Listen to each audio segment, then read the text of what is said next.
नमस्कार बेटों। आज हिंदी की कक्षा में आप लोगों का स्वागत है। आज हम नवरंग हिंदी पाठमाला 5 में से अध्याय 10 कदम का पेड़, जो कि एक कविता है, इसका पठन पाठन करेंगे। इस कविता में के माध्यम से कवि ने माँ और बेटे के अंदर की मातृत्व भावना की एक सुंदर झांकी जो है वो प्रस्तुत की है। तो चलिए कविता करते हैं। कदम का पेड़। यह कदम का पेड़ अगर माँ होता यमुना तीरे, मैं भी उस पर बैठ कन्हैया बनता धीरे धीरे।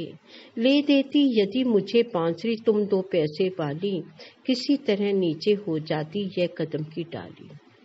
बच्चा जो है वो कृष्ण बनना चाहता है और कृष्ण का बनने के लिए वह अपनी माँ से कहता है कि माँ, यदि यह कदम का पेड़ यमुना के तीरे अर्थात यमुना के किनारे पर होता तो मैं भी उस पर बैठकर धीरे धीरे कन्हैया अर्थात कृष्ण बन जाता। जिस प्रकार के कृष्ण जो थे वो यमुना के किनारे पर लगे हुए पेड़ों की डालियों पर बैठकर बांसुरी बजाया करते थे, वैसे ही बच्चा जो है अपनी माँ से कहता है कि मैं भी कृष्ण के समान उस पेड़ पर बैठकर, पेड़ की टहनी पर बैठकर बांसुरी बजाता।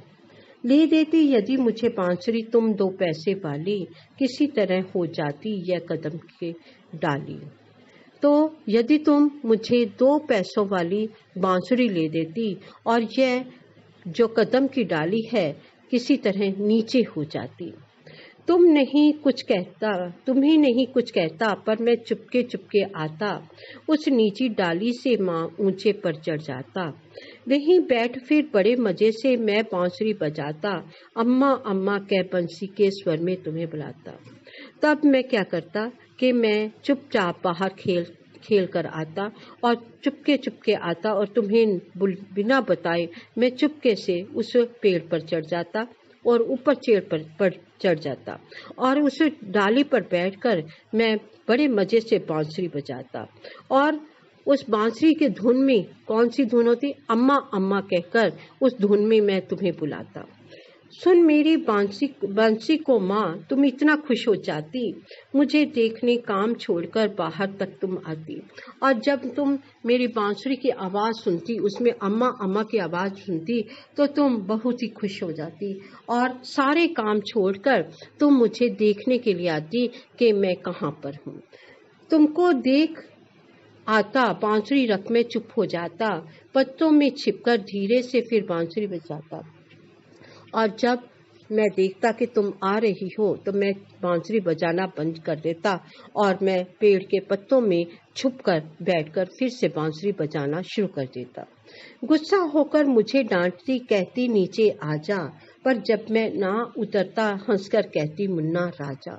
और जब तुम्हें मैं दिखाई ना देता तो तुम बहुत ही गुस्सा हो जाती और गुस्से में आकर तुम मुझे डांटती और कहती कि नीचे आ जाओ। और जब मैं ना उतरता तो तुम मुझे बड़े प्यार से दुलार कर मुझे बुलाती कि मुन्ना राजा नीचे आ जाओ। नीचे उतरो मेरे भैया, तुम्हें मिठाई दूंगी, नए खिलौने माखन मिश्री दूध मिलाई दूंगी।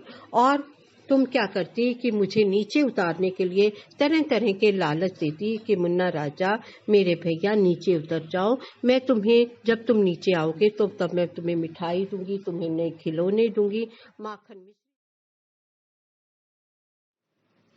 मैं हंसकर सबसे ऊपर की टहनी पर चढ़ जाता, एक बार माँ पत्तों में वहीं छिप जाता।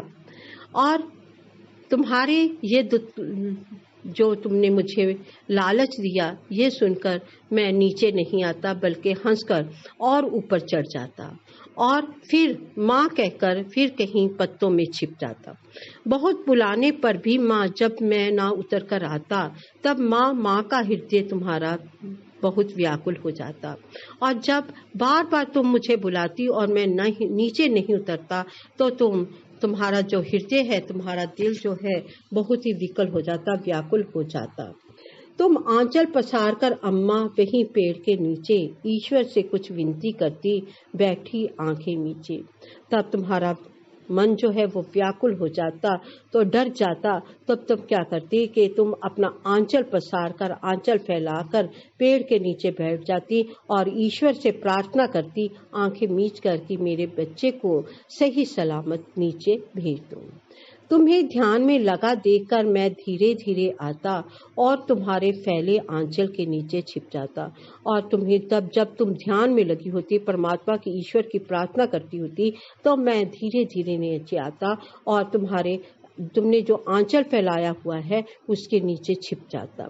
तुम घबराकर आंखें खोलती फिर भी खुश हो जाती। और जब मैं तुम्हारे आंचल के नीचे आता तो तुम्हें अपने आंचल में हलचल सी लगती, तो तुम अपनी आंखें खोलती। आंखें खोलकर जब देखती मुझे पाती तो तुम बहुत ही खुश होती। जब अपने मुन्ने राजा को गोदी में ही पाती और जब तुम अपने मुन्ने राजा को अर्थात मुझे अपनी गोदी में देखती। इसी तरह कुछ खेल करते हम तुम धीरे धीरे। इस प्रकार हम दोनों धीरे धीरे रोज कोई न कोई खेल खेला करते। माँ कदम का पेड़ अगर यह होता जमुना तीरे, माँ यदि ये कदम का पेड़ जो है कदम जमुना के किनारे होता तो हम तरह तरह के खेल करते। धन्यवाद। इस कविता से हमें ये संदेश मिलता है कि माँ की ममता जो है